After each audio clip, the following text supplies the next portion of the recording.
Kun sagalee bilisummaa Oromootiin.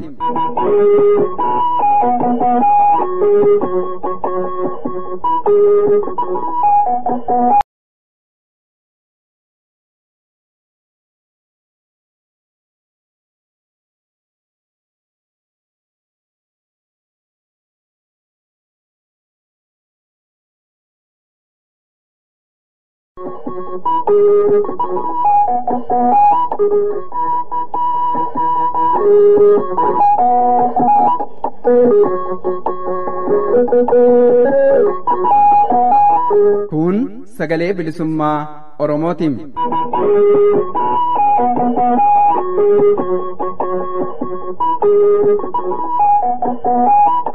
Sagaleen bilisummaa Oromoo dambalii gabaabaa meetir baandii 19 kiiloo heerzii 15,420 irratti jimaataa fi dilbata galgala sa'aatii 8 haga sa'aatii 8 walakkaatti afaan Oromootiin, roobii ammoo galgala sa'aatii 8 haga sa'aatii 9tti afaan Oromootiin wal duraa duubaan qophiilee dabarsuu amma jalqabama. Kun sagalee bilisummaa Oromootiin.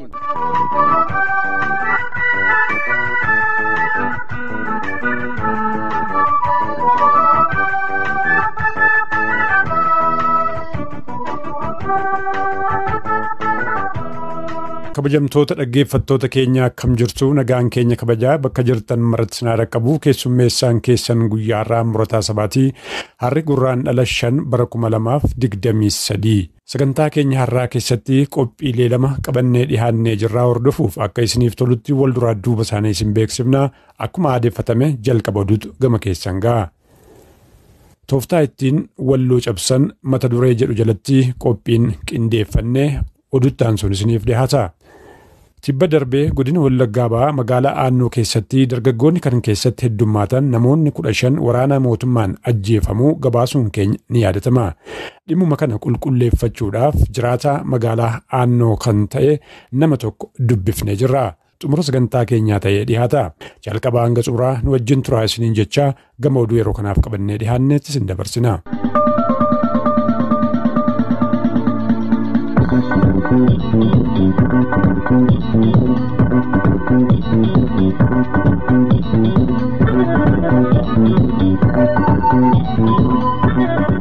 Akkam jirtan dhaggeeffattoota keenya, oduu yeroo kanaa qabnu isin dhageechisna. Oduu yeroo kanaa kan isin dhageechisu an Shumburaa Odaati. Miseensota ABO adamsanii hidhuun akkuma itti fufetti jira. Guyyaa har'aa guraandhala 2023 kibba bahaa Oromiyaa godina Arsii bahaa magaalaa Asallaa irraa mootummaan Bilxiginnaa miseensa gumii sabaa ABO Jaal Daraaraa Lammii qabee hidhuun dhagahameera. Jaal Daraaraan Asallaa waajjira poolisii ganda Duwwaa 7tti hidhamee kan jiru yoo ta'u, hidhattoonni sirna Bilxiginnaa balleessaa tokkoon maleetti qabanii akka hidhan oduun ABO dhaqqabe ifa godha. Sirna mootummaa Bilxiginnaan miseensonni gumii sabaa ABO Jaal Hundee Daraaraa amajjii 19 2023 mana isaatii qabuun buufata poolisii magaalaa Zuwaayitti hidhamee hiriirsaa jiraachuun ni beekama. Godina Wallagga ba'aa Ona Gobbuu Sayyootti dargaggootni 15 ol ta'an hidhattoota Bilxiginnaan ajjeefamuun dhagahame. Maddeen oduu akka beeksisanitti guraandhala 2023 irraa qabee guyyoota 3 gidduutti dargaggoonni 15 ol ta'an godina Wallagga ba'aa Ona Gobbuu Sayyoo magaalaa Aannoo fi naannoo ishee keessatti hidhattoota mootummaan ajjeefamaniiru. Kanneen keessaa dargaggoonni 5 iddoo tokkotti akka ajjeefamedha kan ibsame. Dargaggoota ajjeefaman keessaa kanneen maqaa isaanii arganne Yaaddessaa Leencoo, Sintaayyoo Caalaa, Mirreessaa Taaddasaa, Mirreessaa Fiqaaduu, Obsaa Taaddasaa, Maamulaa, Addisuu Dinqisaa, Caalaa fi Taganyi kan jedhamanidha. Kanneen ajjeefaman kanaan alas namoonni iddoon buufaman wallaalamee jiru baay'ee ta'us maddeen kunniin dabaluun hubachiisu. Haalli magaalaa Aannoo fi naannoo ishee haala yaaddessaa ta'uu kan ibsan maddeen hidhattoonni mootummaa maqaa waraana bilisummaa Oromoo deeggartu jedhuun namoota nagaatti roorrisuu fi yakka ajjeechaa irratti raawwataa jiru jechuun ifa godhu. Simannaa ho'aan kutaalee Oromiyaa garaagaraatti Phaaphaasota Sinodoosii Oromiyaatiif godhamaa jira. Hundeeffama Sinodoosii Oromiyaa gufuuwwan gurguddaan weerartoota maqaa amantaan Oromoo weeraranii turan irraa muddatus Oromoo cuftii irraa qooda fudhachuudhaan Oromiyaa keessatti amantaaf ilaalchaan osoo waliin qoodin sochii hundeeffama Sinodoosii Oromiyaa kana deeggaraa jiraachuun barameera. Humnoonni finxaaleeyyii Amaaraa bakkoota garaagaraatti of ijaaruun kan akka waan amantaa gaggeessaniitti maqaa amantaa daachuun of ijaaran guraandhala 4/2023 Phaaphaasiin kutaa lallaba godina Arsii Lixaa magaalaa Shaashamannee yeroo imalan mormii gaggeessuun simannaa Phaaphaasotaa danquuf yaalanis kummaa jabaa uummata Oromoon irra aanamuun maddeen bakka sanaa saabaa of gabaasaniiru.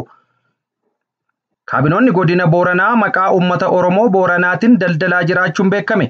Guraandhala 3/2023 dantaa dhuunfaa isaanii dursuun kan beekaman ergamtoonni fi tiksitoonni Impaayera Itoophiyaa maqaa uummata Oromoo Booranaa hongee yookiin bonaan miidhamanii jiraniitiin daldala guddaatti jiraachuu keessa beektonni dubbatu.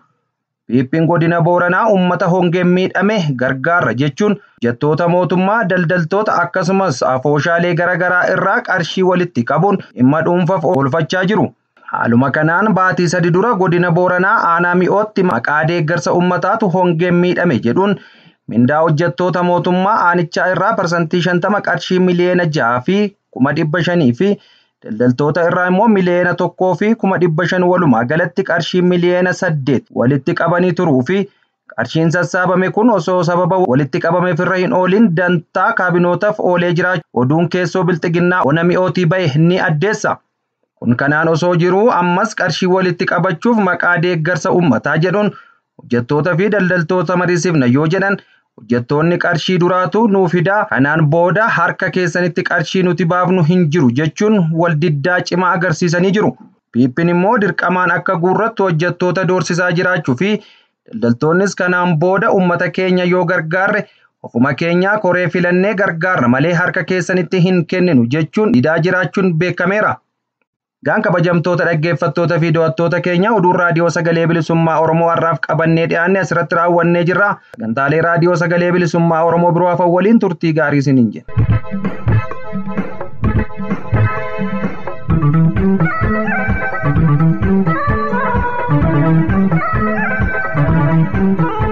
Dhaggeeffattoota keenya kan nagaa jirtan kun sagalee bilisummaa Oromoo sagantaa afaan Oromootii qophiin keenya oduu isin nageessisuun jalqabeetti fufaa. Tooftaa ittiin walloo cabsan qophiin keenya ittaanee dhiyaatu mata duree kana jalatti bal'inaan waan jedhu qaba kunooti.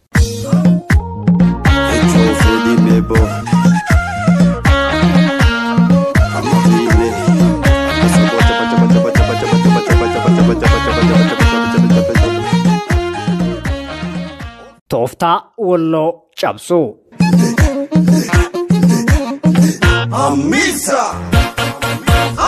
Akka qorattoonni seenaa ibsanitti walloon hidda latiinsa Baarentuu keessaa ilma Liibanii.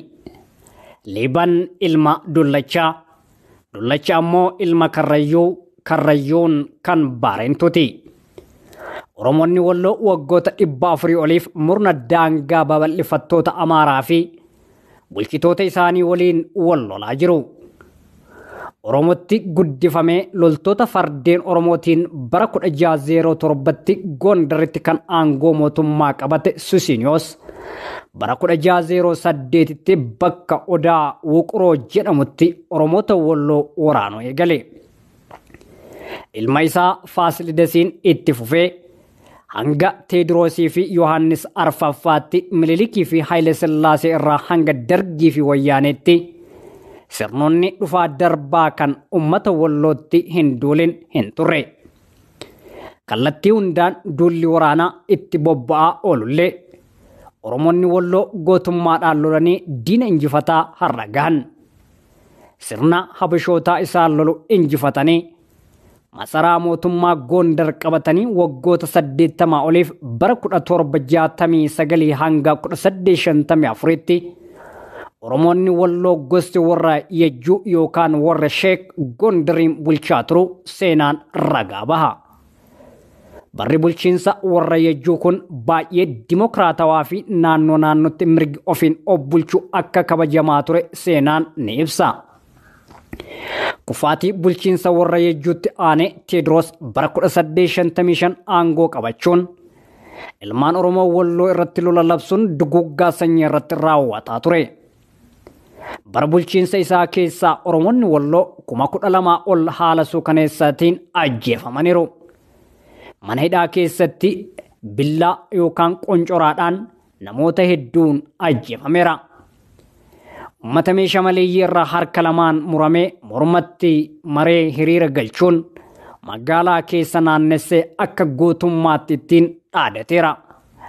Uummata hedduu mana keessatti naqee alaan itti cufuun gubee fixaa ture.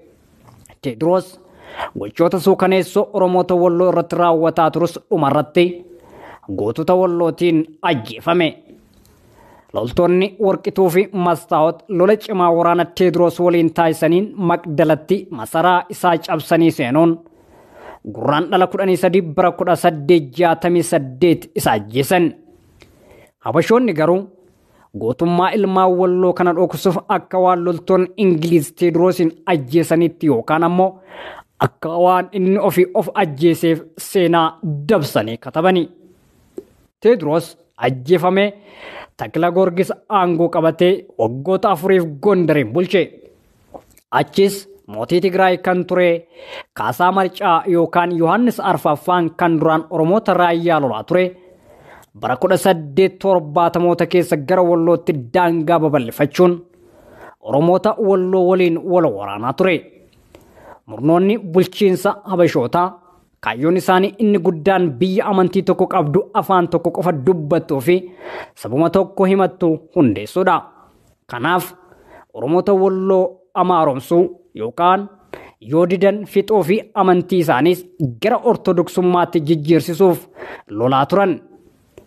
Bara 1876 bakka Boruu Meedaa jedhamutti Yohaannis Arfaffaan Oromoota Walloo walitti qabuun amantii isaanii akka gara ortodoksiitti jijjiiran labse. Kan didee lafaa fi qabeenyi isaanii irraa fudhatama ni ajjeefamas jechuun lallabe. Haala kanaanis Oromoota Walloo hedduu ajjeese. Hangi tokko lubbuu ofii baraaruuf amanticha fudhateera. Kanneen aangoo fi faayidaatiin gowwoomfamanii amantii fi eenyummaa isaanii mulqanis ni jiru. Haala kanaan lolli Oromoota Walloo fi Yohaannis Arfaffaa gidduutti taasifamuu itti fufe. Ta'ullee lolaan akka hin dandeenye waan beekaniif hariiroo fuudhaa fi heerumaa akkasumas hariiroo dippiloomaasii siyaasaa fi amantii waliin tolfachuun Oromoota Walloo ofitti qabanii bulchiinsa isaanii jala galchuu eegalan. Yohaannis Arfaffaan hoogganaa waraana Walloo kan ta'e Muhammad Alii waliin waliigaltee taasisuun amantii isaa gara ortodoksiitti jijjiirate akka aangoo argatu taasise abbaa kiristaanummaa isaas ta'eef maqaa isaas Mikaa'elitti jijjiirsise. Minilik ammoo intala isaa Shawaa Raggad jedhamtu Muhammad Alii yookaan Mikaa'elitti heerumsiise. Bulchaa kutaa bulchiinsa Walloo gochuunis maqaan aangoo raas kennameef. Minilik ilma dhiiraa waan hin qabneef yeroo du'uuf jedhutti ilma intala isaa kan bulchaa Walloo raas Mikaa'el irraa dhalate lij Iyyaasuuf dhaalmayaa aangoo dabarsee kenne. Ta'ullee Minilik du'ee Iyyaasuun bara 1913tti aangoo qabatee sababa hidda dhaloota abbaatiin Oromoo Walloo ta'eef qofa shira aangawoota Habashaatiin bara 1916 aangoo dhaalmayaan kennameef irraa fonqolchame. Haa ta'u malee ilma isaa aangootti deebisuuf abbaan Iyyaasuu raas Mikaa'el loltoota Walloo qindeessee waraana Haayile Sillaasee kan aangoo impaayaratti Iyyaasuu irraa butatee jiru waliin onkoloolessa 27 bara 1916 bakka Sagalee jedhamutti lolee injifatee ture. Bara Minilik irraa eegalee ministeera waraanaa kan turee fi Iyyaasuu aangoo irraa kaasee Tafarii Mokonnon Haayile Sillaasee aangootti baasuuf shira guddaa kan xaxaa turee fi Tawaraarii Haabta Gorgis diinagdee erga loltoonni Haayile Sillaasee Sagaleetti injifatamanii booda raas Mikaa'el abbaa Iyyaasuu maqaa jaarsummaa araaraatiin kadhatee akka inni lola dhaabu taasiseera. Shira maqaa araaraatiin qindeessaniin booda humna jabeeffatanii itti deebi'uun loltoota raas Mikaa'el kan Iyyaasuu aangootti deebisuuf loluu cabsan. Raas Mikaa'el ni qabame. Lolli Oromoota Walloo irratti geggeeffamus itti fufe. Oromoonni Walloo hedduun isaanii afaan Oromoo dubbachuu dhorkamuun afaan Amaaraatiin dhaalaman. Eenyummaa isaaniis wallaalanii Amaarummaa akka fudhataniif jaarra lama oliif dhiibbaa guddatu irra ture. Godinoota Walloo lameen Walloo Kaabaa fi Walloo Kibbaa keessa kanarra Oromummaa isaanii beekan qubaan laaqqawamu. Dhiibbaa waggoota dheeraatiin eenyummaa isaanii irraanfachiisanii Amaarummaa fudhachiisaniiru. Kanneen amantaa isaanii jijjiiranis hedduudha. Oromoonni Walloo eenyummaa, amantii afaanii fi aadaa isaanii qabatanii hafan hanga guyyaa har'aatti guyyuu lolamaa jiraatu. Irra guddeessa Walloo weeraraa waggoota dheeraa keessa erga amaaromsanii guutummaatti bulchiinsa Amaaraaf kennaniiru. Kanneen Oromummaa isaanii beekan ammoo Oromiyaa irraa muranii godina addaa jechuun bulchiinsa Amaaraa jala galchanii duula weerara irratti geggeessaa jiru. Oromoonni Walloo uummata Oromoo bal'aa Oromiyaa bal'oo irraa bulchiinsa siyaasaatiin qophatti baafamanii maqaa godina addaatiin bulchiinsa Amaaraa jalatti roorrifamanii bulaa jiran guyyaa guyyaa murna weerartoota Habashaatiin dulli irratti geggeeffamaa jira. Qeefii qabeenyi isaanii gubataa jira. Guyyuu lubbuu qaqqaalii aarsaa godhanii lafaa fi qabeenya isaanii weerartoota irraa tikfataa jiraatu.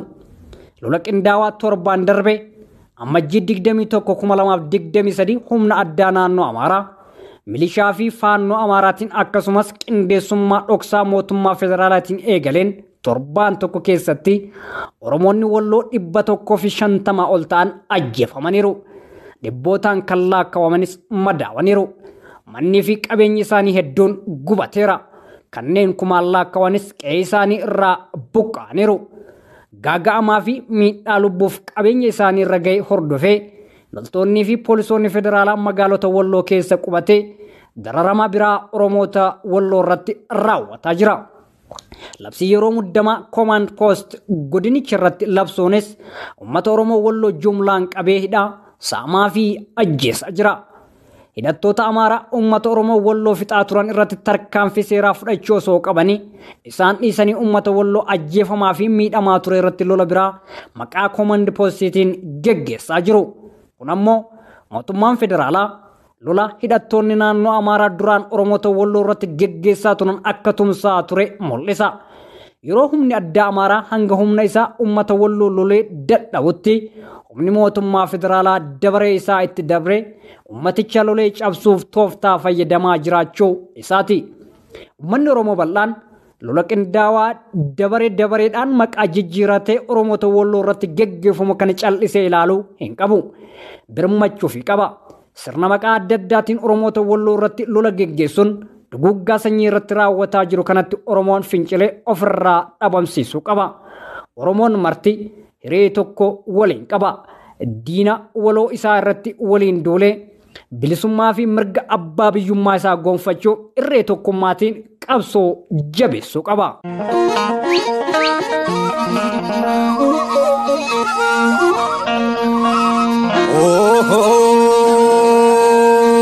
Damalakia magala ererto erere tese ngongomine gansi jalle jallo kofamroti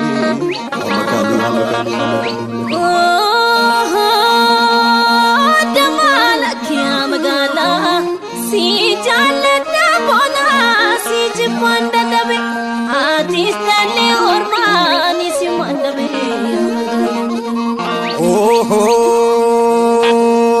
damana warkarara lakiya magale wali tarmale akail manada wali kalomale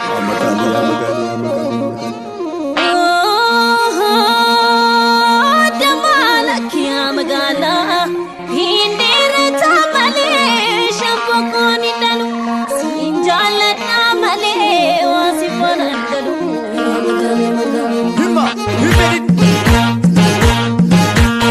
Karua magan, otu ya makamoda, sifu beto. Karuku magan, kumya barida, sifanan bagan.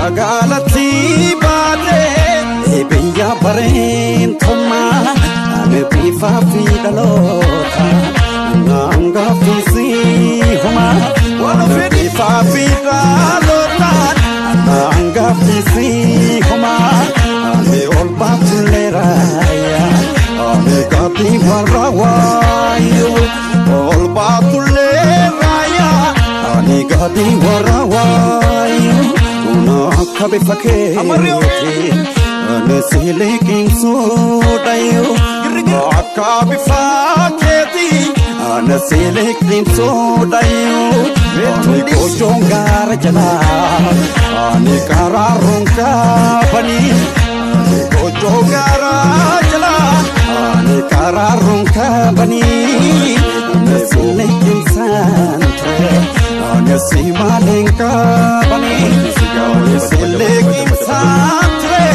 ane simaleng kabani ane garfa gora bahe ane tidaga dilala ane garfa gora bahe ane tidaga dilala ane punya nabasofi ane jalan likhe bala ane punya nabasofi ane jalan likhe bala ane karwa magara ane kot mein silala ane karwa magara ane kot mein silala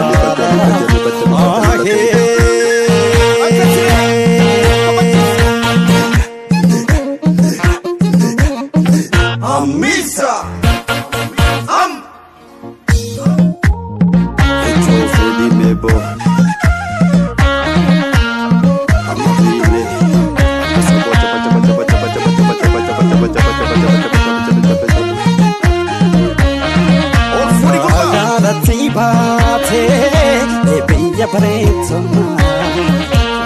Magalati bate ebiya parentoma ane pifa fidalota nanga fisi homa ane pifa fidalota nanga fisi homa lalla fina bofa ane tullu mase hani lalla fina bofa ane tullu mase hani ane siyade hokate ane bela hense hani ane siyade hokate ane bela hense hani ane chilate hawara ane waraninka kabo ane chilate hawara ane waraninka kabo ane donge waya khesa ane rapuna mangabo ane donge waya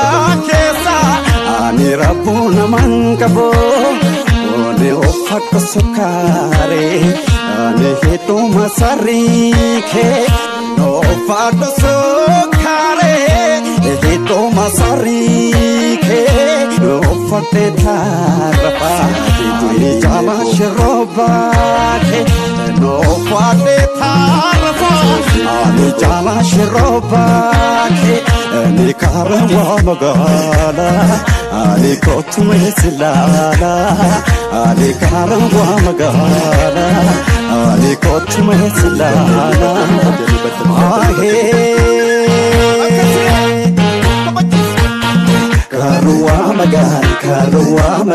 karwa magal kotu ya magamala sifu beto gala jaba Karogo magan, kumme abareda, sifanan badan.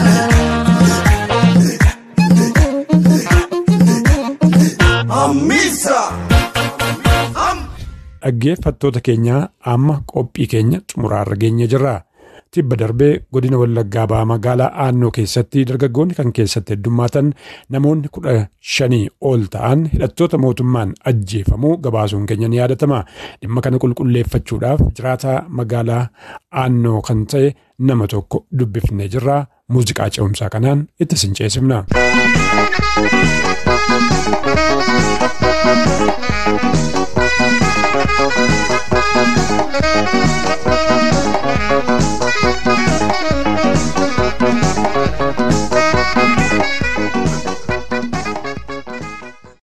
jiraataa magaalaa Annootii jennaan gama keessanitti bilbillee haalli Annoo keessa jiru ulfaataadha. Namni ajjeefama akka jiru dararaan qaama piippiin irra gaa akka jirudha kan odeessa qabnu. Kanaaf gama keetti bilbillee mee maaltu jira wanti dubbatamu kun hagam dhugaadha? Sirriidha. Karaan guyyaa gaafa 24 jechuunis gaafa kamisaa waraanni bilisummaa Oromoo magaala seenee ture. Tolee 24 jechuun akka lakkoofsa Itoophiyaatti. Akka Itoophiyaatti guyyaa gaafa kamisaa jechuudha. Isaan booddee waraanni kun bagbaarii 12 galee naannoo sa'aatii 5tti magaala keessa ture ba'ee sanirraan kan darbe waraanni mootummaa ba'ee aanaa biraarraa deebi'ee dhufe. Kan aanaa biraarraa argisaan jedhamee dabalataa dhufe achi gaafa dhufu dargaggoota funaanee rashanuutti ka'e jechuudha. Dargaggoota gara naannoo 15 kan ta'an baasanii rashananii. Tolee dargaggoota kun tarii maal balleessitan ittiin jedhaniiti kan fuudhanii rashanan eessaati mana jireenyaa isaanii keessa moo tarii barattootaadha naannoo mana barumsaatii fuudhamoo bakka hojiiti moo ijoolleen kun qaama biraadha jedhaniiti maaltu jira? Ijoolleen kun gariin isaanii barattootaa gariin isaanii lafqaan bultootadha. Kanneen iddoo isaanitti ajjeefan mana isaanii irra deemamee namoota jibbaa uummata Oromoo irraa qabanii fi garee finxaaleeyyii turre dudduuba deemuun jarreen kana karaatti agarsiisa jechuudhaan kan isaan funaansanii ijoollee kana ajjeessan jechuudha.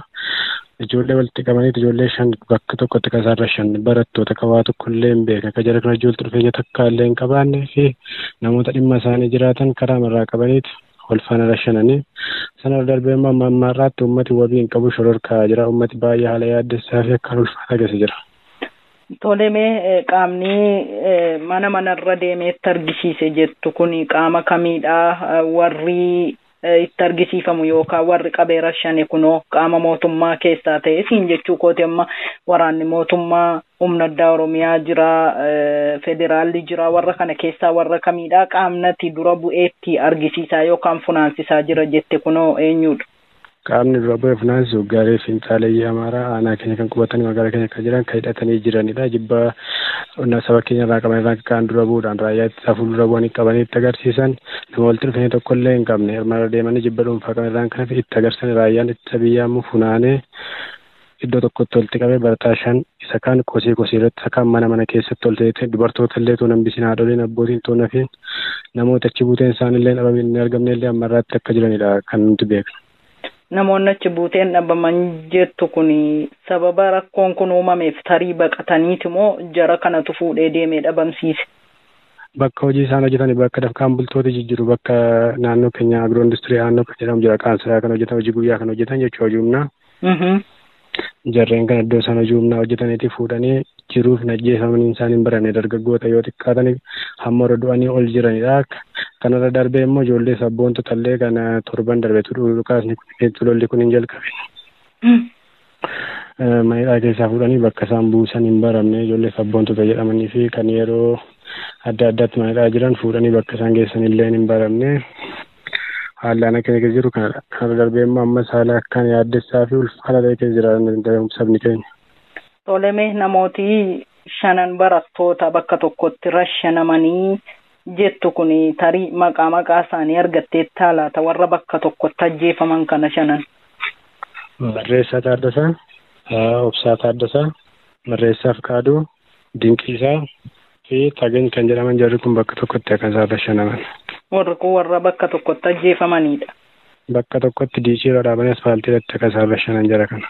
Asfaaltii magaalaa naannoo keessatti? Magaalaa naannoo jira poolisii bukkeetti bakka waajjira bulchiinsaa fuulduratti akka isaan walitti qabanii ijoollee kana ulfaana rashanan. Mee rakkoon kan dhalatee qaama waraana bilisummaa Oromootu magaalaa sana seenee tarkaanfii qaama mootummaa irratti fudhateedha kan naan jechaa jirtu. Egaa kan rakkoo kana uume yookaan kan tarkaanfii kana fudhate qaama hidhatee jiru akka isaaniidha. Kan rashanamaa jiran immoo namoota harka qullaadha. Gaafa kana godhan waan ittiin jedhan qabu laata? Gaa namoonni kun illee lubbuun darbanii waan ittiin jedhame turraan baramin tarii namoonni naannoo sana jiraatanii dhagaa yookaan odeessa yoo argattaniittu ta'e ta'atii namoota kana rashanan bakka tokkotti ajjeesanitti sababa kanaa fi kana balleessitan wanti ittiin jedhan jira waan nageessan qabdu. Badii isaan balleessitan jedhanii uummata keenya daranii fi reema rashanii fi kanaaf immoo manatti doorsaa jiranii qaamni kun biyyan beeku magaalaan beeku karaa baasuun beeku isintu gaggeessa isintu walitti dhufeen jarka wajjin qaba walitti dhufeen jarka wajjin qabdaan bilbiltanii itti waan ta'e nu waraansistanii gumaa keenya immoo immoo isaaniin ba'uu yoo dadhabne isaanii yoo isaaniin jiran ta'e isin irratti baanaa jiranii takka isaan akkas godhan. Isintu fidee karaa argisiise isintu nu rukuchiisedha. Isintu nu agarsiise yoommoo jedhu yoo isaan achitti dhufanii waran nu immoo herrega keenya isin irratti buufannaa jedhu uummataan. Namoonni du'anii lakkoofsaan 15 akka ta'anidha akka quba qabdu tarii maqaa isaanii argachuullee dhabdan namoota kana reeffa isaanii kaafachuun danda'ameera maatiin namoota kana reeffa isaanii argataniiru laata warra du'an warra 5 ammaa dabalatee jechuu kooti. Warri kun warra awwaalamanidha. Gaa warri argamne jiru warra awwaalaman sunis gadda akka bulee guyyaa kadhaajaa meeqaa fi jaartoliin meeqa deemanii reeffi magaala keessatti ajaa'iba dhiigni magaala keessa nama deemsisu kadhaa meeqaa fi magaala ajaa'iba namni deemuu hin danda'u booda jedhamee sodaa jiruutiin dirqamaan jechuudha kan isaan kennanis kadhaa uummati kadhatee jechuudha. Gaafuma sana moo tarii bulchanii oolchanii fa'i? Bulchaniitu akka isaan kennan gaaficha kakka'e namoota muraasa qofa. Kan isaan ajjeefamanii kamisaa bulchaniiti kan reeffi kaafame jaarsoliin kadhatanii. Qaamolee isaanii qofa akka isaan gaafsan kaasifatan qaamolee warra ijoollee jara kan ijoollee dhufanii qabdanii rashanaman bulchaniiti kan isaan kennaniif. Haa ta'u namoonni hedduun achi buuteen dhabamee du'aaf jiraa isaanii hin beekamu naan jetteeti jirta. Warri kunis warri bakka hojii isaanii bakka garaagaraa irraa fuudhamanii dhabaman kunis guyyuma sanaadha kan fuudhaman hagammaattis wanti dhageessan hin jiru.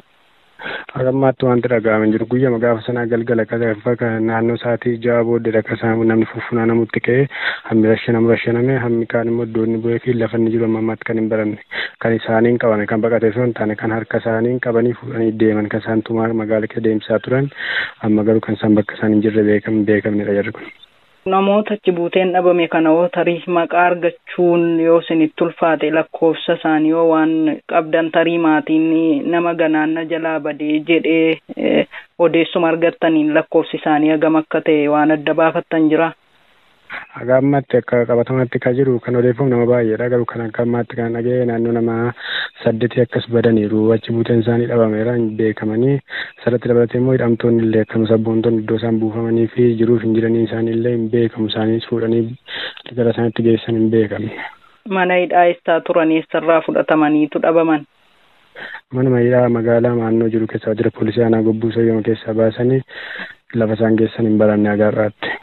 Isaaniin olaata maqaa isaanii argattanii?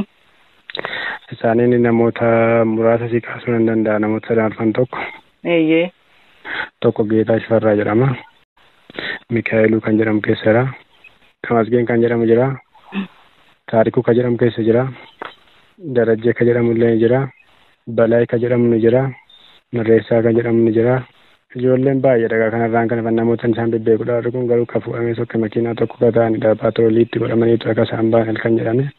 Guyyaa rakkoon kun magaalaa sanatti ta'eetu mana hidhaatii baasanii deemanii. Ijoollee isaanii fi maatii isaanii illee baqsiifachaati kan isaan jiran egaa gara fuulduraatti uummati sodaa guddaa qaba tarkaanfilee duratti fudhatu jedheetu yaaddoo hamaa keessadha kan uummanni jiru. Mee gara dhumaatti dhaamsa wanti qabdu yoo jiraate? Dhaamsaan qabu yoo jiraate hawaasi Oromoo bakka jiru irraa ka'ee rakkoo uummata isaa kana wagguuf irraa falmate yeroo gabaabaatti firraan gaggeessine bara biraatti du'a keessummeessaa akka hafnuudhaa fi irra jireessaan immoo akka uummatis nu hubachuu qabu uummati harka nagaatu bakka yeroodhaa gara yerootti harca'aa jira kun immoo qaama lamaanirraayyuu bu'aa buusuufis hin qabu kasaaraa uummata Oromoo irratti ramadaarraan kan hafe kasaaraa kana immoo yeroo gabaabaatti ofirraa galagalchuu qabna kanaaf tokko taanee waltumsine ba'aa ulfaataa kana walirraa galagalchinu isa dhumaa tokkummaan kaane haa awwaallu jedha sirna kana.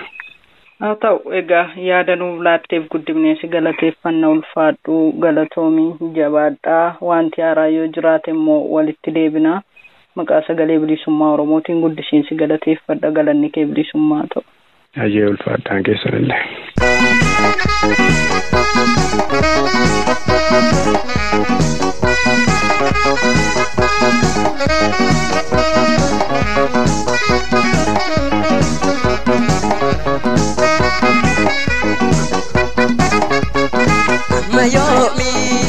Mayomi alagani tamna Mayomi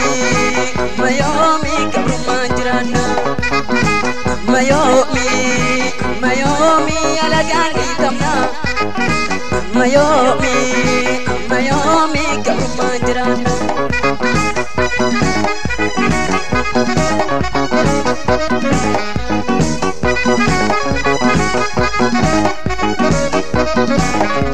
Saba gudda ture gampa Afrika rati ya gamna jennu ya Kenya rati to ada kamnu ada Kenya ramne to goga kamnu dubbatu salfanne Saba gudda ture gampa Afrika rati ya gamna jennu ya Kenya rati to ada kamnu ada Kenya ramne to goga kamnu dubbatu salfanne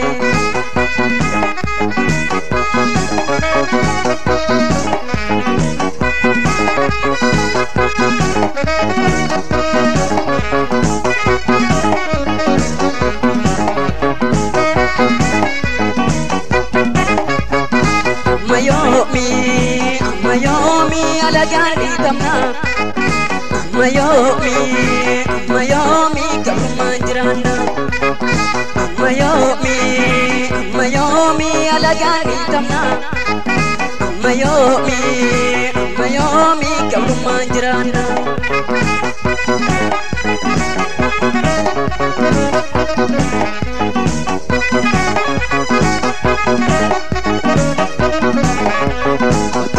Biya Kenya ramne ya Kenya rati alagani tamne kabinya Kenya le alagan samamne nama gadi thane sabma sarfanne to biya Kenya ramne ya Kenya rati alagani tamne kabinya Kenya le alagan samamne nama gadi thane sabma sarfanne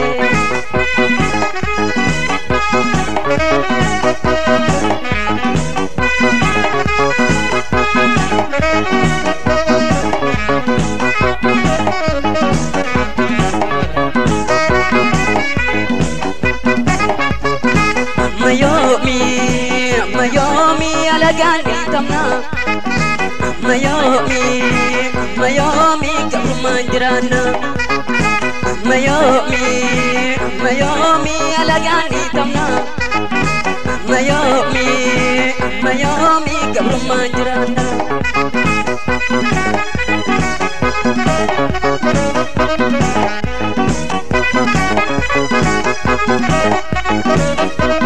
Ekaya Oromo ekaya Sabako Kayong gabromne Karumanjirana Kajirtu kai Tokumani dana Yokimbele somne Yokini dabamna Ekaya Oromo ekaya Sabako Kajirtu kai Tokumani dana Mayong gabromne Karumanjirana Yokimbele somne Yokini dabamna